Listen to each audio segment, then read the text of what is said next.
जोहार। नंदुरबार मधील माझ्या सर्व भावांना आणि बहिणांना माझा नमस्कार।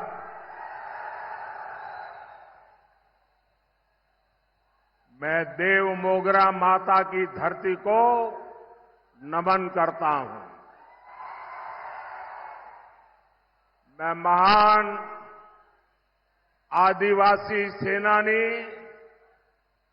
राघोजी भांगरे को श्रद्धापूर्वक प्रणाम करता हूं।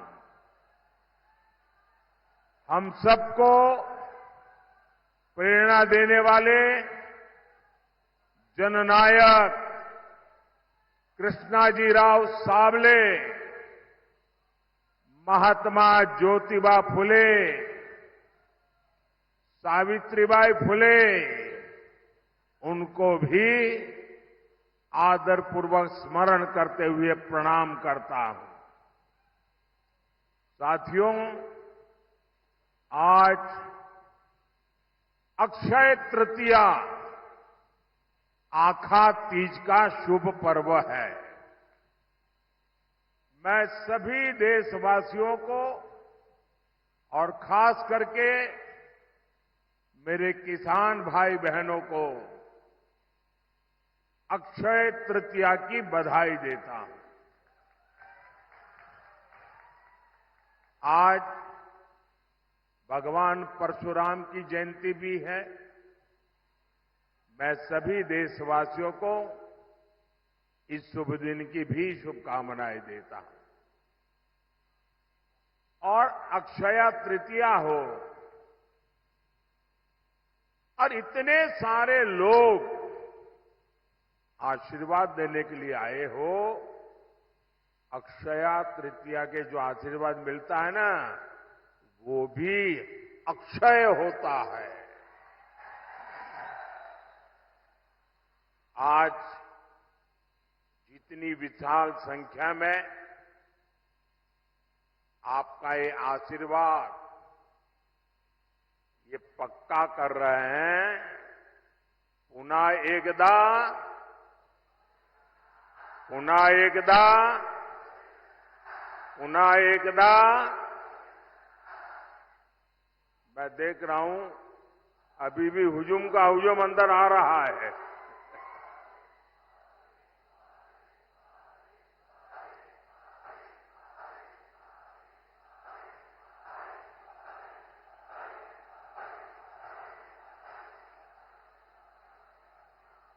साथियों, यहां नंदुरबार और गुजरात के बीच कोई दूरी नहीं है। और पहले भी मेरा खूब यहां आना जाना होता था। और नंदुरबार आए और चौधरी की चाय न पिए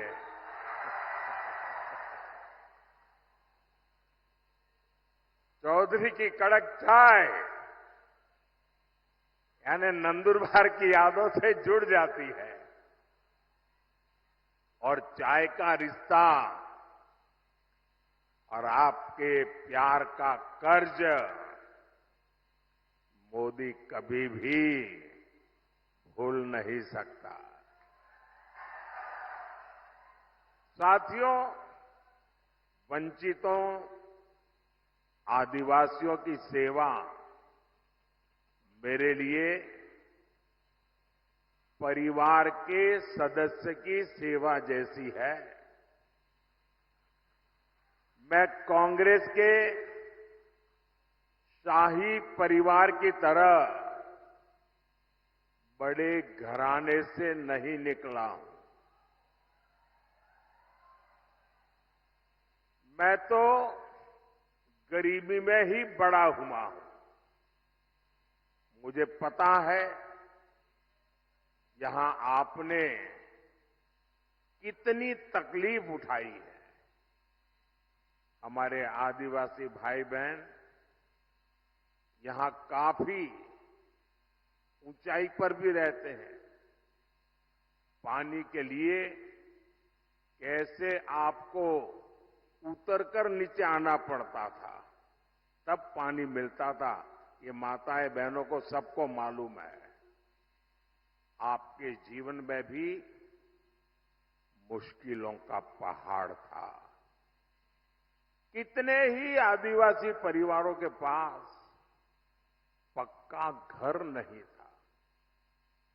आजादी के 60 साल बाद भी गांवों में बिजली नहीं पहुंची थी और इसलिए मोदी ने संकल्प लिया था, हर गरीब को घर, हर आदिवासी को घर, हर आदिवासी के घर में पानी, हर परिवार को पानी की सुविधा। दूर सुदूर जंगलों में भी गांव क्यों न हो, हर गांव में बिजली। साथियों, हमने नंदुरबार के करीब 1.25 लाख, देखिए आजादी के 70 साल के बाद मैं कह रहा हूं, करीब 1.25 लाख गरीबों को हमने पीएम आवास पक्का घर दिया सिर्फ नंदुरबार में। और मेरा एक काम है, मैं करोगे आप लोग? मेरा एक काम करोगे? ये मेरा दिली काम है, करोगे? माताएं बहनें करेगी? ये जो पीछे लोग खड़े हैं वो करेंगे? हाथ ऊपर करके बताओ, करेंगे तो मैं बताऊं करेंगे। अच्छा, मेरा एक काम करना, इन दिनों आप चुनाव के लिए जब भी गांव में जाए, मोहल्ले में जाए, और अगर आपके ध्यान में आए कि भाई ये 2 परिवार है, उनको अभी गैस का कनेक्शन नहीं मिला है, ये 2 परिवार रह गए हैं, उनको नल से जल नहीं मिला है, अभी 4 परिवार रह गए हैं, वो तो अभी कच्ची झोपड़ी में रहते हैं, उनको पक्का घर नहीं मिला है। आप उनका नाम पता लिख लीजिए और मुझे भेज दीजिए, और मेरी तरफ से उनको गारंटी दे देना कि मोदी आए थे, मोदी ने कहा है तीसरे टर्म में मैं 3 करोड़ और घर बनाने वाला हूं, आपको पक्का घर मिलेगा। तो ये बता देंगे, देखिए आप ही मेरे मोदी है, तो करेंगे। देखिए, हमने घर दिया मतलब 4 दीवारें दी ऐसा नहीं है। हमने घर के साथ बिजली, पानी, गैस कनेक्शन भी दिया। एनडीए सरकार ने महाराष्ट्र के 20,000 से अधिक गांवों में हर घर जल पहुंचाया है। मैं शिंदे जी, देवेंद्र जी को बधाई देता हूं, आपने मेरे हाथ मजबूत कर दिए। इसमें नंदुरबार के 111 गांव जो कठिन एरिया था वो भी शामिल है। और अभी तो ये ट्रेलर है,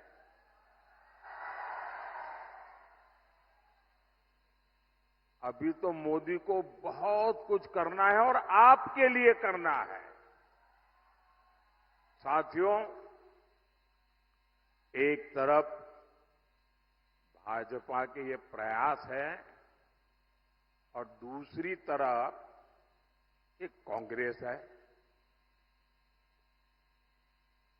कांग्रेस ने आदिवासी भाई बहनों की कभी परवाह नहीं की।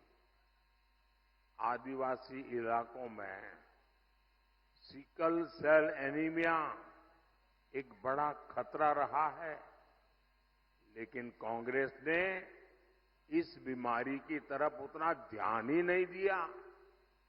ये बीजेपी है जिसने सिकल सेल एनीमिया को जड़ से खत्म करने के लिए अभियान चलाया है।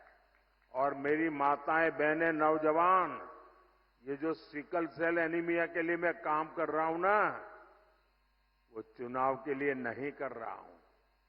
आने वाली आपकी अनेकों पीढ़ियों के लिए मैं लगा हुआ हूं, ताकि उनको वो ऐसी बीमारी ना आए। कोई गरीब कुपोषण का शिकार ना हो, हमने इसकी भी चिंता की। आज नंदुरबार से के 12 लाख से ज्यादा लोगों को मुफ्त राशन मिल रहा है। साथियों, कांग्रेस जानती है कि वो विकास में मोदी का मुकाबला कर ही नहीं सकते, और इसलिए वो इस चुनाव में झूठ की फैक्ट्री खोल के बैठ गए हैं, झूठ फैलाकर वोट लेना चाहते हैं। कभी आरक्षण को लेकर झूठ, कभी संविधान को लेकर झूठ, और इन्होंने पूरा इकोसिस्टम ऐसी अफवाहें फैलाने के लिए 24 घंटे लगा के रखा है। साथियों, आरक्षण पर कांग्रेस का हाल चोर मचाए शोर, ये चोर मचाए शोर वाला है। धर्म के आधार पर आरक्षण बाबा साहब के सिद्धांतों के खिलाफ है, बाबा साहब की भावना के खिलाफ है। संविधान निर्माताओं ने जो संविधान बनाया, उसकी पीठ में छुरा भोंकने वाला ये माफ न कर सके ऐसा पाप है। लेकिन कांग्रेस पार्टी का एजेंडा है दलित, पिछड़े, आदिवासी, इनका आरक्षण छीन करके माइनॉरिटी के नाम पर अपने वोट बैंक को दे देना। और मैं ऐसे हवा में नहीं कह रहा हूं, मेरे पास मजबूत उदाहरण है। और इसलिए मेरे भाई बहन, आप घर घर हर एक आदिवासी परिवार को समझाइए, और मेरे आदिवासी समाज के पढ़े लिखे लोग हैं, उनको भी मैं करबद्ध प्रार्थना करता हूं कि आप समाज को जगाइए। ये कितना बड़ा संकट कांग्रेस वाले लेकर के आए हैं। अब उन्होंने क्या किया, कर्नाटका में धर्म के आधार पर आरक्षण देने की दिशा में बहुत बड़ा कदम उठाया, और उन्होंने कहा रातों रात कर्नाटका में जितने भी मुसलमान लोग हैं, उन सबको रातों रात ओबीसी बना दिया। एक ऑर्डर निकाल दिया, मुख्यमंत्री ने थप्पा मार दिया। अब हुआ क्या, जो ओबीसी को आरक्षण मिलता है, उसका सबसे बड़ा हिस्सा ये रातों रात ओबीसी बन गए, उन्होंने लूट लिया। अब बताइए, ये वो आदिवासियों के लिए करना चाहते हैं, वो दलितों के लिए करना चाहते हैं, और ये कर्नाटका का मॉडल पूरे देश में लागू करना चाहती है। एससी, एसटी, ओबीसी का आरक्षण खत्म करने के लिए। और मैं गंभीरता से कह रहा हूं, ये महाअघाड़ी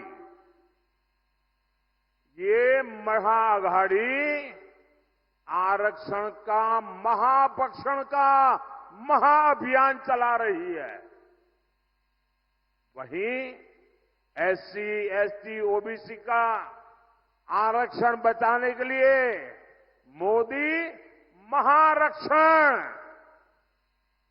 आरक्षण का महायज्ञ कर रहा है। मैं पिछले 17 दिन से लगातार कांग्रेस पार्टी को चुनौती दे रहा हूं। मैं कांग्रेस से पूछा कि वो लिख कर दें कि वो एससी, एसटी, ओबीसी का आरक्षण उसके टुकड़े करके एक टुकड़ा मुसलमान को नहीं बांटेंगी। मेरा सवाल सही है कि गलत है भाई? सही है कि गलत है? अब वो ये मुसलमानों को देना चाहते हैं और कांग्रेस जवाब भी नहीं देती है। सच बोलो ना भाई कि हम नहीं देंगे। इसका मतलब ये इनका हिडन एजेंडा है, आपका हक लूटने का खेल है भाई। मेरे इस चैलेंज पर कांग्रेस की चुप्पी थी, यानी दाल में काला है। ये चाहे जितनी भी कोशिश कर लें, देश विरोधी ताकतों के साथ मिलकर कितना ही झूठ फैला ले, आपके पास मोदी का भरोसा है। आपके पास मोदी की गारंटी है। और आप लिख के रखिए, मोदी जब तक जिंदा है,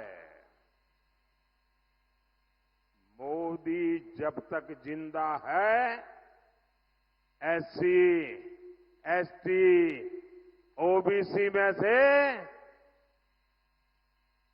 आरक्षण का रत्ती भर भी हिस्सा मैं किसी भी धर्म के आधार पर नहीं देने दूंगा। कोई उसको हाथ नहीं लगा सकता है। और देशवासी,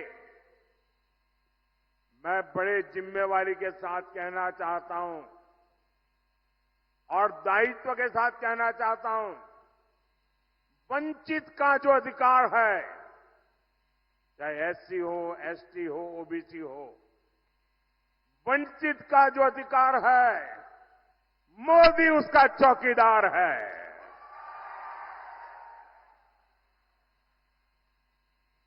मोदी की चौकीदार में जब मोदी जैसा चौकीदार हो, किसने अपनी मां का दूध पिया है जो आपका हक छीन सकता है?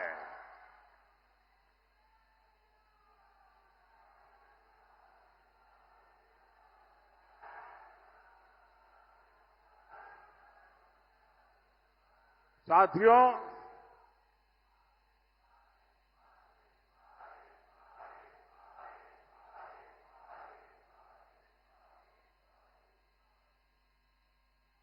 साथियों, हम तो माता शबरी की पूजा करने वाले लोग हैं, लेकिन कांग्रेस ने कभी आदिवासी समाज को सम्मान नहीं दिया और न ही मिलने दिया। आदिवासी क्रांतिकारियों ने आजादी की लड़ाई में इतने बलिदान दिए, लेकिन कांग्रेस ये बलिदान की बात मानने को तैयार नहीं है।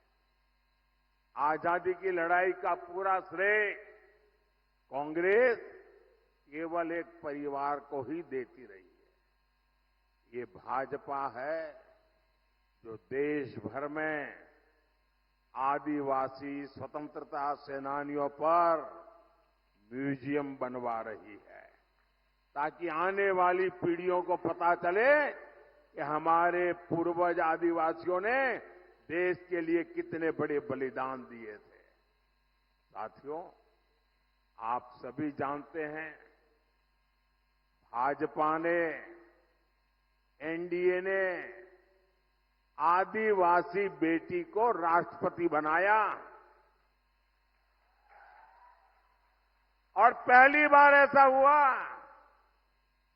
लेकिन आपको याद रहना चाहिए, वो कौन लोग थे जिन्होंने आदिवासी बेटी द्रौपदी मुर्मू जी को चुनाव राष्ट्रपति का चुनाव हराने के लिए रात दिन एक कर लिए थे। वो कौन थे? ये कांग्रेस वाले थे, जिन्होंने एक आदिवासी बेटी को राष्ट्रपति बनने से रोकने के लिए रात दिन एक किया था। और कांग्रेस पार्टी ने ऐसा क्यों किया? और इसकी एक वजह अभी 2-3 दिन पहले ही खुली है। कांग्रेस के जो शाहजादे हैं ना, उनके गुरु अमेरिका में रहते हैं। ये कांग्रेस के शाहजादे के एक गुरु अमेरिका में रहते हैं। उन्होंने भारत के लोगों पर रंगभेदी टिप्पणी की है। रंग के आधार पर भेद, ऐसा गंभीर आरोप लगाया है। अरे जिनका रंग भगवान कृष्ण जैसा होता है, कांग्रेस उन्हें अफ्रीकन मानती है। और इसलिए द्रौपदी मुर्मू जी राष्ट्रपति बने, उन्हें ये मंजूर ही नहीं था। आप लोग बताइए, यहां जो भगवान कृष्ण के रंग वाले हैं, क्या वो सब अफ्रीकन है क्या? क्या ये अपमान है कि नहीं है? क्या आदिवासी समाज का अपमान, इसका बदला लेने के लिए ये रंगी की बातें कर रहे हो? साथियों, कांग्रेस पार्टी का एजेंडा कितना खतरनाक है, ये शहजादे के गुरु ने इसका भी खुलासा किया है। ये शहजादे के गुरु ने अमेरिका से कहा है कि राम मंदिर का निर्माण और रामनवमी का उत्सव ये आइडिया ऑफ इंडिया के खिलाफ है, भारत के विचार के खिलाफ है। उन्होंने यहां तक कह दिया, मोदी मंदिर जाता है, वो भी उनके पेट में चूहे दौड़ने लग जाते हैं। कांग्रेस मेरा मंदिर जाना भी भारत विरोधी है। बताइए भाई, क्या मंदिर जाना ये देशद्रोह है क्या? जरा आप बताइए, देशद्रोह है क्या?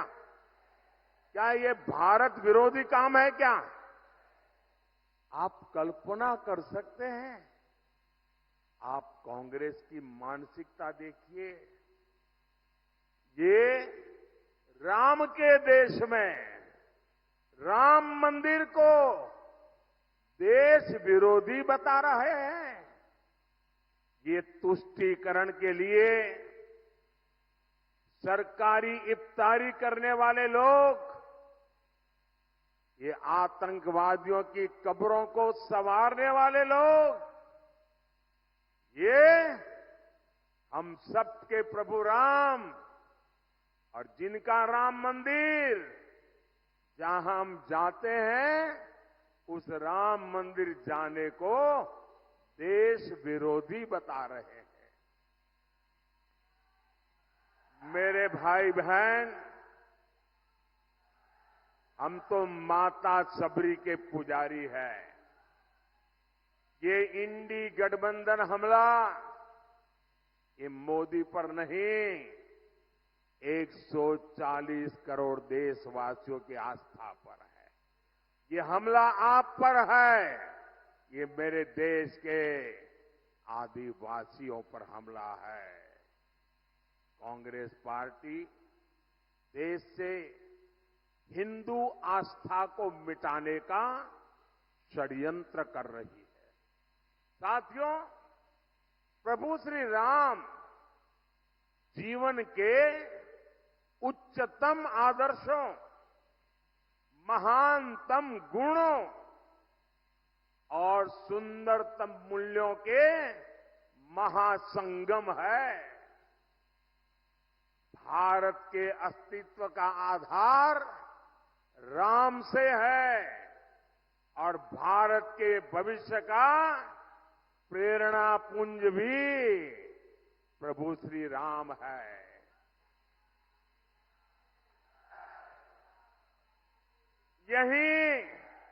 यही महाराष्ट्र की धरती पर ये संत आवाज उठी थी, विश्वाचा विश्राम रे, स्वामी माजा राम रे। अर्थात मेरे राम तो पूरे विश्व के विश्राम है, आश्रय है। ऐसे प्रभु राम को कांग्रेस पार्टी वाले आइडिया ऑफ इंडिया के खिलाफ मानती है। भगवान श्री राम की सीख है, परहित सरीस, धर्म नहीं भाई, पर पीड़ा सम नहीं अधमाई। अर्थात दूसरों की सेवा से, परोपकार से बढ़कर कोई धर्म नहीं है और किसी को पीड़ा देना ही सबसे बड़ा पाप है। ऐसे प्रभु राम को शहजादे, उनके गुरु और Congress party India idea of India के खिलाफ मानती है। हमारे राम कहते हैं, कोमल चित दिनह पर दाया, मन वच क्रम ममा भगति अमाया। अर्थात जो दीन दुखियों की पीड़ा को जानता है, महसूस करता है, वही मेरा भक्त है। ऐसे प्रभु राम को कांग्रेस आइडिया ऑफ इंडिया के खिलाफ मानती है और ये भगवान राम की ही शिक्षा है। धर्मुनु दुसुर, धर्मो न दुसर, सत्य समाना, आगम निगम पुराण बखाना। अर्थात सत्य से बढ़कर कोई धर्म नहीं है। ऐसे प्रभु राम को कांग्रेस आइडिया ऑफ इंडिया के खिलाफ मानती है। ये राम ही है, ये राम ही है जो सभी दुखियों को, वंचितों को गले लगाकर अपने पास बैठाते हैं। सहज सहज स्नेह विवश रघुराई, सहज स्नेह विवश रघुराई, पूछी कुशल निकट बैठाई। ऐसे प्रभु राम को कांग्रेस आइडिया ऑफ इंडिया के खिलाफ मानती है। हमारे राम जनजातीय समाज से कैसे मिलते हैं?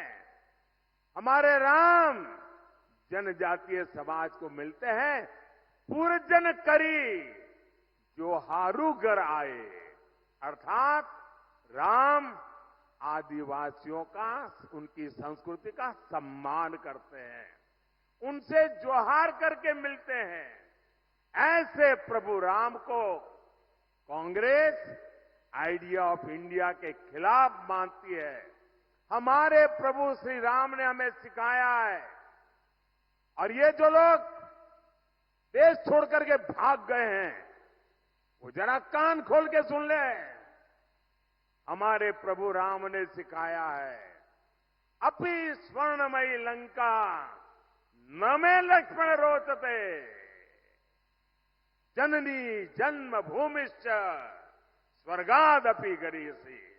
अर्थात हमारी मातृभूमि स्वर्ग से भी बढ़कर है, यानी राष्ट्र प्रथम, नेशन फर्स्ट। ऐसे प्रभु राम को कांग्रेस आइडिया ऑफ इंडिया के खिलाफ मानती है। साथियों, ये लोग इतने अहंकार से भरे हुए हैं कि गरीब इनके लिए कोई मायने नहीं रखता। ये लोग सत्ता में रहते हैं तो गरीब को दुत्कारते हैं, उसे तरसा तरसा कर रखते हैं। आज एक गरीब का बेटा आपका सेवक बनकर के प्रधानमंत्री पद से ये जब काम कर रहा है तो एक गरीब विरोधी मानसिकता वाले, शाही परिवार की मानसिकता वाले इसे बर्दाश्त नहीं कर पा रहे हैं। और ये नकली शिवसेना वालों की गरीब से कितनी नफरत है, ये इन्होंने फिर बताया है। कि नकली शिवसेना वाले मुझे जिंदा गाड़ने की बात कर रहे हैं। एक तरफ कांग्रेस है जो कहती है मोदी तेरी कब्र खुद देगी, और दूसरी तरफ ये नकली शिवसेना है जो मुझे जिंदा गाड़ने की बात करती है। और मुझे गाली देते हुए भी ये लोग तुष्टीकरण का पूरा ध्यान रखते हैं। मोदी की कब्र खुदेगी, मोदी को जिंदा गाड़ देंगे, और इसमें भी अपने वोट बैंक को पसंद आए वही गाली दागोगे क्या? साथियों, मुझे कई बार ये सोचकर दुख होता है कि बाला साहब ठाकरे को कितना दुख होता होगा। मैंने बाला साहब को निकट से देखा है, उनके मन को, दिल को छू करके मैंने देखा है। अब तो ये नकली शिवसेना वाले बम धमाके के दोषी को भी अपने साथ प्रचार में ले जाने लगे हैं। इसका मतलब हुआ कि बिहार में चारा चोरी में जेल भुगत रहे व्यक्ति को कंधे पे बिठा के घूम रहे हैं।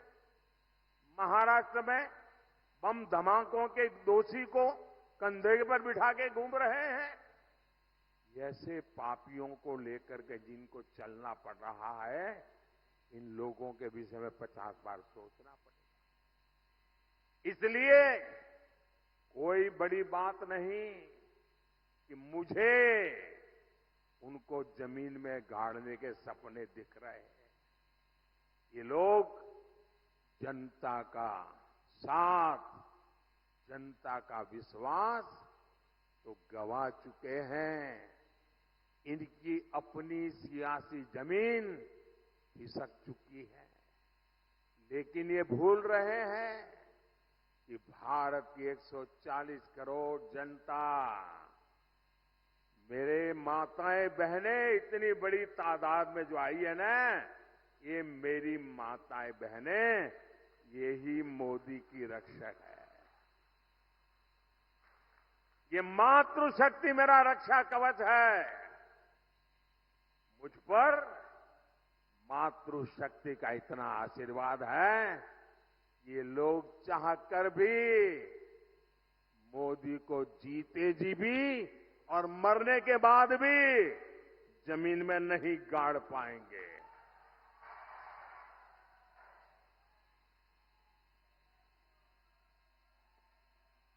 साथियों,